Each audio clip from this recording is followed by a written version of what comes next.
16,75,000 మంది వర్చువల్ కాన్ఫరెన్స్కి ఒక్కరోజు వచ్చారంటే ఇది వినూత్నం, ఇది కొత్త అనుభవం. వర్చువల్ మహానాడు అదరగొట్టింది. Wonderful experience. నా జీవితంలో చాలా మహానాడు చూశాను, కానీ ఈ మహానాడు మాత్రం ఒక చరిత్ర సృష్టించింది.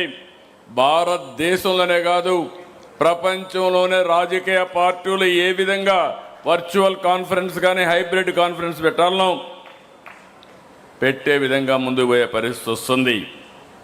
ఇది ఒక పెద్ద ప్రయోగం. 1 కాదు 2 కాదు, 1875 క్లస్టర్లు. టెక్నాలజీ ఉంది, కానీ ప్రయోగం ఇంతవరకు జరగలేదు.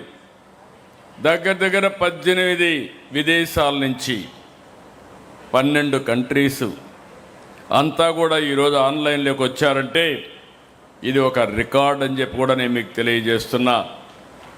రికార్డు సృష్టించడం, రికార్డు తిరిగి రాయడం, రికార్డు బద్దల కొట్టడం ఒక్క తెలుగుదేశం పార్టీకే సాధ్యం.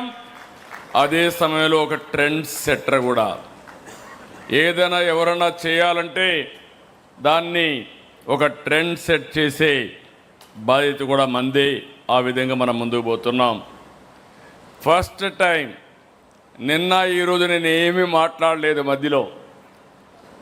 నేను ప్రతి ఒక్క మహానాడులో ప్రతి ఒక్క తీర్మానం పైన నేను అప్పుడప్పుడు ఎప్పుడు ఇంటర్వ్యూ అయ్యేవాడిని. నా జీవితంలో ఫస్ట్ మహానాడు ఈరోజు ఉదయం మాత్రం ఎన్టీ రామారావు గారికి, మన నాయకుడికి భారతరత్న ఇవ్వాలని చెప్పాను తప్ప, తీర్మానం పాస్ చేశాను తప్ప, ఇక్కడవన్నీ మీరే చూశారు. ఒక్కొక్కరు అదరగొట్టారు, విరగదీశారు. మామూలుగా కాదు.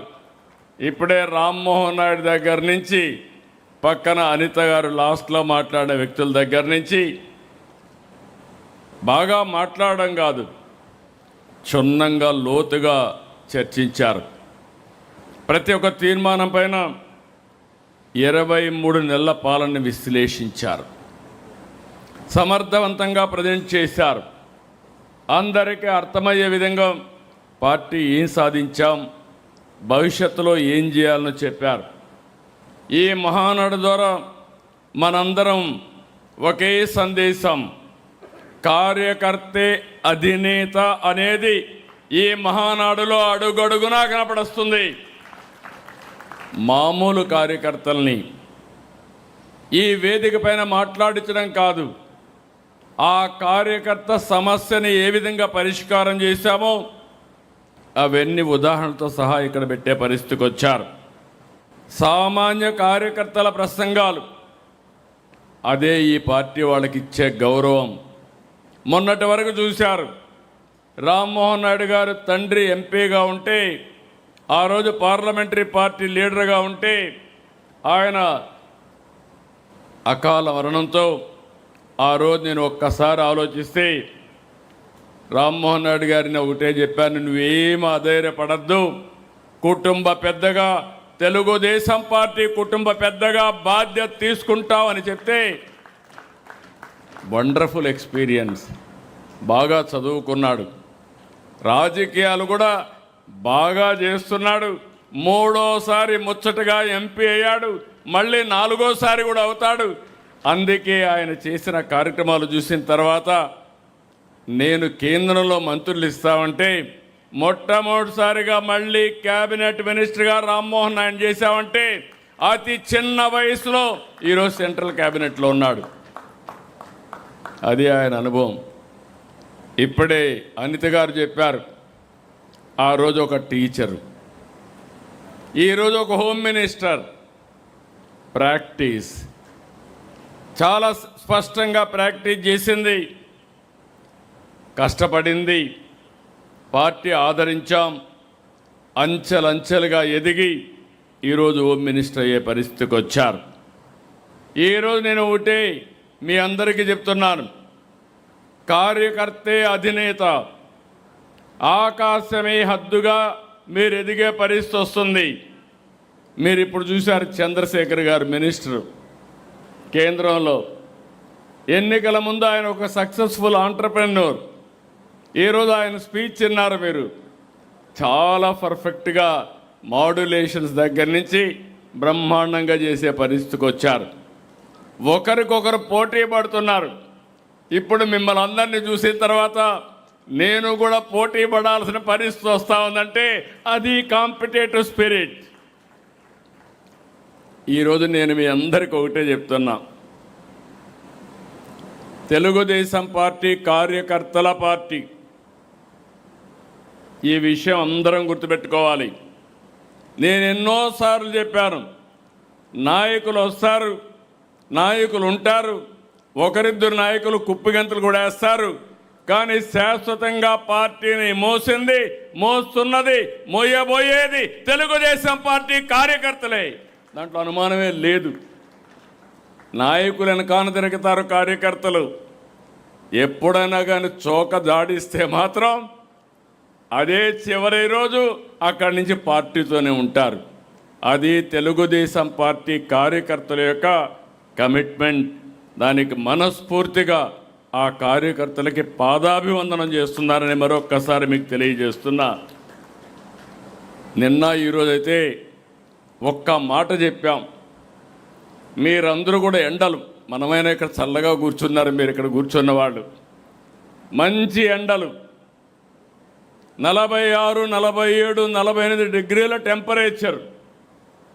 అలాంటిది 1875 ప్లేసుల్లో ఒక్కరు కూడా కదలకుండా అచంచలమైన విశ్వాసంతో కూర్చున్నారంటే ఈరోజు రాష్ట్రమంతా కూడా మహానాడు ఒక పండుగగా చేశారు, పసుపు మయం చేశారు. వాళ్ళందరినీ మనం గుర్తుపెట్టుకోవాల్సిన అవసరం ఉంది. అందుకే తెలుగుదేశం పార్టీ కార్యకర్తల కోసం అనేక కార్యక్రమాలు తీసుకున్నాం. 150 కోట్ల రూపాయలు ఇటీవల కాలంలో ఇన్సూరెన్స్ ఇవన్నీ మనం ఖర్చు పెట్టే పరిస్థితికి వచ్చాం. ఈరోజు నేను ఒకటి ఆలోచిస్తున్నాను, కాస్త కోస్తో నా కుటుంబం పైన మీకు అందరికీ అవగాహన ఉంది. నా కుటుంబానికి నేను చేయాల్సిన అవసరం ఏమీ లేదు. నేను 30 ఏళ్లకు మునుపు 35 ఏళ్లకు మునుపు మా ఫ్యామిలీ బిజినెస్ ఒకటి పెట్టించాను. నేను వాళ్ళకు 1 గంట టైం ఇస్తే అదే చాలు, కానీ నా దగ్గర నుంచి ఏమీ ఆశించడం లేదని మరొక్కసారి మీ అందరికీ తెలియజేస్తున్నా. నా బాధ్యత ప్రజలు. సుదీర్ఘ రాజకీయ జీవితం, ఒక నమ్మకాన్ని పెట్టుకున్నారు. ఆ నమ్మకాన్ని శాశ్వతంగా నిలబెట్టుకోవడమే కాకుండా నాకు ఎంత శక్తి ఉంటే అంత శక్తి ప్రజల కోసం వెచ్చిస్తా. అందుకే ప్రజల కోసం ఈరోజు 2047 విజన్ తయారు చేశాం. స్వర్ణాంధ్రప్రదేశ్ దిశగా ముందుకు పోతున్నాం. నేను ఆ విషయం కూడా చెప్తాను. అదే సమయంలో ఈ విజయాలకు కారణమైనటువంటి నా కుటుంబ సభ్యులు, తెలుగుదేశం పార్టీ కుటుంబ సభ్యులకు నేను శాశ్వతంగా రుణపడి ఉన్నాను. మీ రుణం తీర్చుకునే బాధ్యత నా పైనుంది. అందుకే ఈరోజు మీరు చూస్తే నేను తీసుకున్న నిర్ణయాలు కూడా ఎడ్యుకేషన్, ఎంప్లాయ్మెంట్. ఎవరైనా మన పిల్లలకి ఇబ్బంది ఉంటే వాళ్ళని చదివించడం, కానీ స్కిల్ డెవలప్మెంట్ చేసి ఉద్యోగం ఇప్పించడం. 2, మన తెలుగుదేశం పార్టీ కుటుంబ సభ్యుల యొక్క ఆరోగ్యాన్ని కాపాడేట్టుగా మన యాప్లోనే పెట్టాం, మై హెల్త్ పెట్టాం. వాళ్ళని ఆదుకుంటామని చెప్పి కూడా నేను మీకు తెలియజేస్తున్నా. నాయకుల్ని సమర్థవంతంగా తయారు చేస్తాం. ఇప్పటికే తయారు చేశాం, ఇంకా తయారు చేస్తాం. ఇందులో కూడా మీరు గుర్తుపెట్టుకోవాల్సింది, శాశ్వతంగా సస్టైనబిలిటీ ఉండాలంటే సోషల్ రీఇంజనీరింగ్ జరగాలి. జనాభా దామాషా ప్రకారం అన్ని వర్గాలకు సముచితమైన న్యాయం చేయగలిగితే శాశ్వతంగా మనల్ని గుర్తుపెట్టుకునే పరిస్థితి ఉంటుంది. అందుకని ఎక్కడికక్కడ శిక్షణా కార్యక్రమాలు పెట్టుకున్నాం. బూత్ కమిటీ నుంచి, కేఎస్ఎస్ దగ్గర నుంచి ఎక్కడికక్కడ అందరికీ సముచితమైన న్యాయం చేస్తున్నాం. అల్టిమేట్గా నా కోరిక ఎకనామిక్ ఎథికల్ ఎకనామిక్ ఎంపవర్మెంట్. ఈరోజు అది కూడా మీకు ఎక్స్ప్లెయిన్ చేస్తాను. ఏ విధంగా ఆలోచిస్తున్నాం, రాష్ట్రంలో ఏ విధంగా అయితే ఆలోచిస్తున్నామో దానికి అనుగుణంగా నీతి నిజాయితీగా మీరు డబ్బులు సంపాదించే మార్గం మీకు చూపించాలని ఐఎస్బిని కన్సల్టెంట్గా పెట్టుకున్నాను.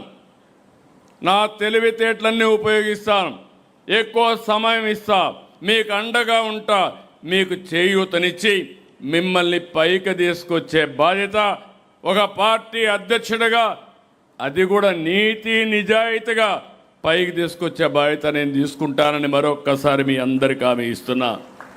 అయితే ఈ సందర్భంగా మనం ఒకటి గుర్తుపెట్టుకోవాలి. మీరు ప్రజల కోసం పనిచేస్తున్నారు, రాత్రింబగళ్ళు పనిచేస్తున్నారు, ఎన్నో త్యాగాలు చేశారు. ఇంత మునిపి ఒక మాట చెప్తూ, ఒక నాయకుడు ఆస్తి అమ్మి ఒక ఎస్సీని ఎన్నికల్లో గెలిపించాడంటే అది అతని కమిట్మెంట్. మామూలుగా ఆస్తులు కొట్టేయడం కాదు, దోచుకోవడం కాదు. ప్రతి ఒక్క నాయకుడు పార్టీ కోసం జెండాలు మోశారు, అరిగేటుగా మోశారు, ఆస్తులు అమ్ముకున్నారు, త్యాగాలు చేశారు. కుటుంబంలో ఎవరైనా చనిపోయినా చంపబడినా మళ్ళీ మిగిలిన వాళ్ళు పార్టీ కోసం పనిచేశారంటే భయపడకుండా నిన్న కూడా మాట్లాడాం చంద్రయ్య గురించి. గొంత మీద కత్తి పెట్టి వాళ్ళ పేరు చెప్పమంటే చెప్పనని జై తెలుగుదేశమని, జై చంద్రబాబు అని చెప్పి ప్రాణం వదిలిపెట్టాడంటే నాకెంత బాధ్యత ఉందో మీరు గుర్తుపెట్టుకోవాల్సిన అవసరం ఉంది. ఇలాంటిది ఒక సంఘటన కాదు, అనేక సంఘటనలు జరిగాయి. అలాంటి వారి కోసం మనం పనిచేయాల్సిన అవసరం ఉంది. ఇక్కడ మీరు చూసినప్పుడు, మీరు పనిచేసినప్పుడు రాష్ట్రానికి ఒక పక్క మనందరం ప్రజాసేవ కోసం ఉన్నాం. రాష్ట్రానికి 2 దెబ్బలు మనకు తగిలే పరిస్థితికి వచ్చింది. ఆ రోజు హైదరాబాద్ అభివృద్ధి చేశాం, విభజన జరిగింది, హైదరాబాద్ తెలంగాణకి వెళ్ళింది.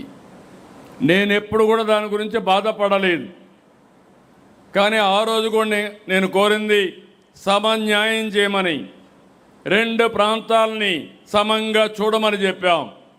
ఏం జరిగిందో మనందరికీ అర్థమవుతుంది. కానీ జరిగిన తర్వాత బాధపడడం కరెక్ట్ కాదని 14-19 రాత్రింబగళ్ళు పనిచేశాం, అభివృద్ధికి ముందుకు పోయాం. ఈరోజు మీరు చూస్తే ప్రపంచంలో ఎక్కడా జరుగుండదు. అమరావతి రాజధాని కోసం 33,000 ఎకరాలు భూమి, 29,000 మంది రైతులు స్వచ్ఛందంగా ముందుకొచ్చి ల్యాండ్ పూలింగ్లో ఇచ్చారు. ఇది ఒక చరిత్ర. ఇప్పుడు కూడా ఇవ్వడానికి వచ్చారు. ఒక నమ్మకం, ఒక పార్టీ పైన, ఒక నాయకుడి పైన ఉండే నమ్మకంతో ఇచ్చారు. అలాంటిది మనం చూస్తే విభజన కంటే తిరిగి కోలుకునే సమయంలో విధ్వంసం. ప్రజావేదిక, ఇప్పుడే అచ్చెన్నాయుడు గారు చాలా ఎమోషనల్గా చెప్పారు.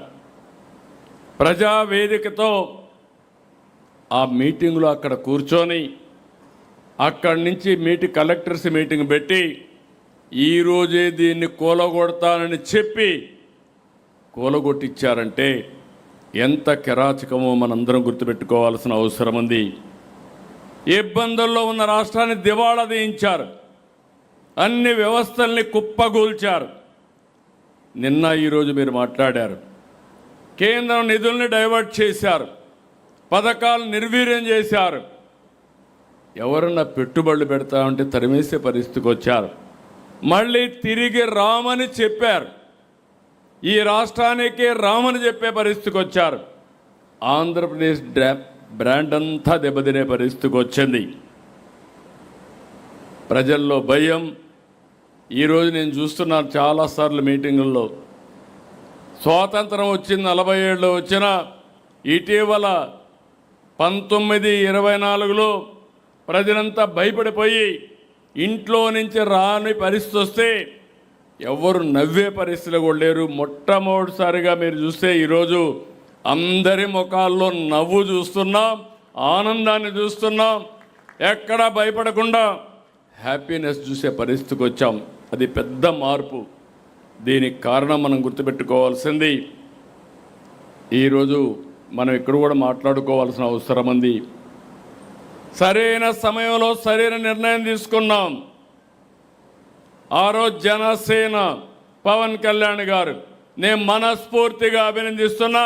దానికి కారణం ఇప్పటికి కూడా ఏమాత్రం ఆలోచించకుండా సంఘీభావాన్ని ఎప్పటికప్పుడు తెలియజేస్తున్నారు. దీనివల్ల ఒక సుస్థిరత వచ్చింది, స్టెబిలిటీ వచ్చింది. ఈరోజు నరేంద్ర మోడీ గారు ప్రధానమంత్రిగా, మనము బీజేపీ జనసేన కలిసాం, ఎన్డీఏ పెట్టాం. చాలామంది అన్నారు ఓట్లు తగ్గతాయన్నారు, కానీ నేను ఒకే మాట చెప్పాను, కాదు మీరే చూస్తారని చెప్పి చరిత్రలో ఎప్పుడూ జరగని విధంగా 164 సీట్లు 94% సీట్లు గెలిపించిన ఘనత తెలుగు ప్రజానీకాందని చెప్పి కూడా నేను మీకు తెలియజేస్తున్నా.